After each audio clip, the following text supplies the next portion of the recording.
Welcome everybody to a look at another single disc limited edition release from Radiance Films. All like previous ones, it's not in 4K, but it is nonetheless 1971's Malpertuis. So this is directed by Harry Kamel, who we've already talked about earlier this month with Daughters of Darkness, which was a 4K limited edition version. But this is a fantasy horror film clocking in 125 minutes long. Stars the likes of Orson Welles, who I've seen in 12 other films, with the likes of The Third Man, Touch of Evil, and The Stranger being my favourites. Also stars Michel Bouquet, he was also in the likes of The Bride of Wore Black and Mississippi Mermaid, two films that have been released by Radiance Films before. Also stars Matau Carriere, who was also in Police Python 357, which is my favourite first time watch of the year. Again, released by Radiance. And also has Jean-Pierre Cassel, who is in Army of Shadows, Murder on the Orient Express, and both of the 1970s Musketeers films. So a young sailor finds himself trapped in the labyrinthine mansion of his occultist uncle, along with a number of eccentric and mysterious relatives who all seem to be harbouring a dark secret. So given that I really rather enjoyed Daughters of Darkness, that was also from 1971, I was hoping that this would be around the same quality as that, but this was overall, unfortunately, a disappointing effort. This is due to the excessive length, an unsatisfying conclusion, lackluster characterization, and despite being billed prominently, Orson Welles is not only barely in it, he's in it about 15 minutes, which for a 2 hour plus film is not much at all, but he is also bedridden for the entirety of his screen time, which makes sense as a character, but doesn't exactly make for much of a leading role, to be honest. And that's only really made worse by the fact he's not in it all that much either.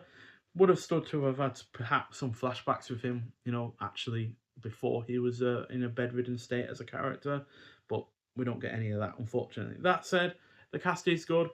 The pacing is on point. I found it to be highly engaging just purely because I had no idea where it was going to go, and I did find that aspect of it to be engaging. But whether or not that's going to be the case on a rewatch, probably not the case. The score though is solid. It is well shot, and the production is well executed, especially in terms of the house or the mansion that the most of the film is actually set in. So yeah, it's unfortunately only going to get a 3 out of 5, which is a great shame, really, because like I said, I really rather enjoyed Daughters of Darkness, which I gave 4 out of 5.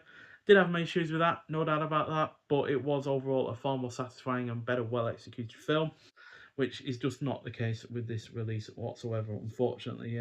Yeah, just doesn't seem to have been all that well focused, to be honest, I feel.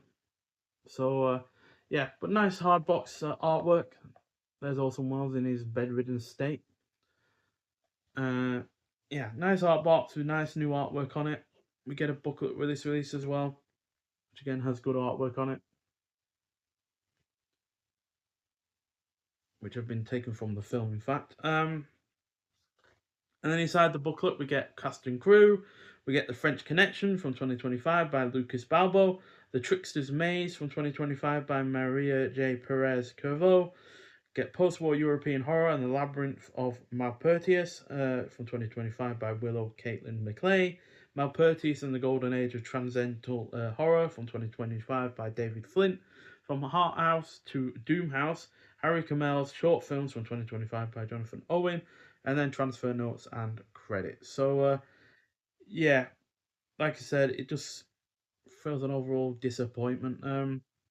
Takes about 17-18 minutes before we even get to the actual mansion itself, and a lot of that beginning does feel like filler. So yeah, now apparently this is the longer version of the film. Apparently there was a version that was released originally in 1971 that was cut down by about 20 minutes. This is the Flemish version, which is 20 minutes longer, and yeah, I have no idea what has been added back in, but it's not. I just don't feel like those extra 20 minutes seem to have been all that well used. So yeah, this was restored in 2023 by the original negative and magnetic sound by the Royal Belgian Film Archive. Cinematic with the support of a season of classic films, an initiative of ACE, Association of European Cinematics, which is part of the Creative Media Programme of the European Commission. The film exists in 2 versions, one presented at Cannes in 1972 by the producer and a French director's cut version made in 1973 Both versions were scanned and used to reconstruct the Flemish version. The digital restoration was carried out in 4K. So yeah, the Carn version, and then there was a different version. So yeah, basically what I said. But still, those extra that extra running time just doesn't seem to have been utilized, to be honest. So yeah, color grading was also carried out under the supervision of the director. And yeah, it does look good in terms of this restoration, no doubt about that. But I think Daughters of Darkness looked even better. Probably helped by the fact it was on 4K, whereas this is on a standard Blu-ray, as shown here. So yeah, we do get new artwork. That's our sailor there walking through the streets. And then we get the original artwork on the reverse. And in terms of on-disc elements, we've got new 4K restoration overseen by the director himself, audio commentary by the director and assistant director Francois Levy. That's from 2006, 5, sorry. Then new interview with Harry Kamel from 2025 that clocks in at 20 minutes long. Then we get a new interview with author and gothic horror expert Jonathan Rigby, also from 2025 that clocks in at 26 minutes long. Then we get a Malpertuis archive, an archival documentary on the making of the film, featuring Kamel, actor Matthew Carrier, and director of photography Jerry Fisher, among others, from 2005 that clocks in at 37 minutes long.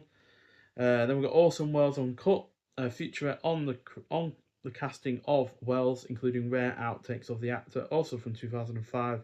That clocks in at 26 minutes long. I can imagine that maybe 2005 is so prominent with these extras is because perhaps there was a DVD that was released back then, and that came with a bunch of them. And then we get Susan Hampshire, one actress, 3 parts, an archival interview with the actress, including screen tests and contributions from cast and crew. That's from 2005, clocks in at 12 minutes long. Archival interview with Michel Bouquet and Harry Kamel from Belgian television. That's from 1971, and that clocks in at 14 minutes long. We then get Jean Ray, Jean Flanders, 1887 to 1964. An archival interview with the source novelist and co-writer of Malpertuis from 2005. That clocks in at 8 minutes long. Then we get a Malpertuis Revisited. Harry Kamel revisits locations from the film. Again from 2005, that clocks in at 5 minutes long. Then we get the Malpertuis to Cannes cut, the rejected version of the film, which premiered in Cannes, viewable in English or French. That clocks in at 104 minutes long. That's in standard definition. So yeah, I didn't watch that version purely because I wanted to see this in Blu-ray, the Blu-ray transfer, and also see it in the fullest version that is apparently of this film. Whether or not I'll enjoy the cut down version or not, I don't know. But yeah, I can't imagine those extra 20 minutes are really added much to this. If they have, then it could have easily cut out other parts of this that do feel like filler, like the first 17 minutes of the film. A lot of that just feels like filler, and it just doesn't feel necessary at all. Could have very well easily gotten to the mansion a lot quicker, I feel, without losing anything. And then you get The Warden of the Tomb, Kamel's early film based on Franz Kafka's play. That's from 1965, and that clocks in at 37 minutes long. Then we get a trailer and the reversible artwork that I've shown you. We'll get new artwork by Time Tomorrow, and then the 80-page booklet that I've shown you already. So yeah, not an awful effort by any means. Like I said, I did find it highly engrossing just because I was really wondering where he's going to go, what the payoff is going to be, but unfortunately the payoff just isn't really all that worth the time, to be honest.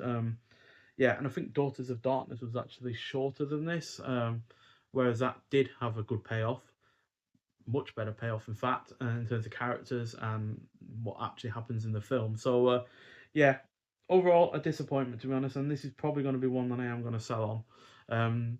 I really am struggling for space at the moment, so I am trying to be as fair but as harsh as possible, just to make as much room as possible. And when a film that is more than 2 hours long that just didn't really hit me as well as I was hoping it would, while also only getting 3 out of 5, yeah, it just doesn't really feel like it has a place in my collection overall.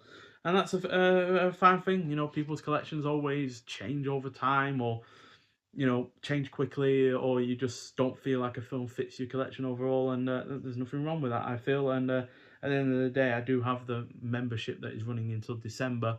That did cost about £430, I feel, so I think it was. So yeah, any money that I can get back from that is going to be of benefit. And yeah, even though I have enjoyed plenty from that membership so far, there have been 3 now that I have contemplated selling on or have sold on so far, with Lost Golfos and In My Skin being the other 2. May well be more that that I'll sell on from that membership, but this is definitely one that will be, just because I didn't enjoy it enough, and that's just the way it goes sometimes. So yeah, but I did enjoy Daughters of Darkness a great deal more, so I will be keeping on to that because I did really rather enjoy it, and yeah, feel like that does have a place in my collection, whereas this I just don't feel it does, especially since it's a horror element. It's primarily confined to the last 20-25 minutes or so.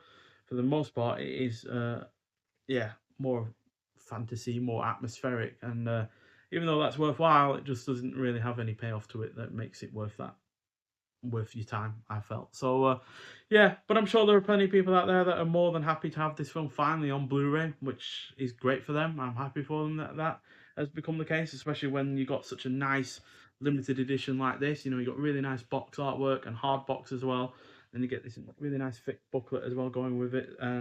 Blu-ray itself looks fantastic as well. So yeah, really happy for those that have been wanting this on Blu-ray for quite some time.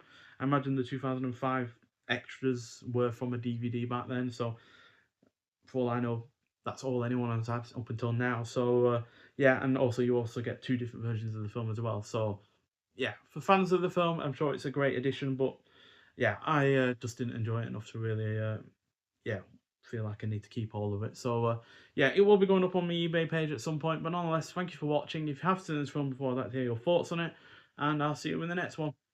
Bye.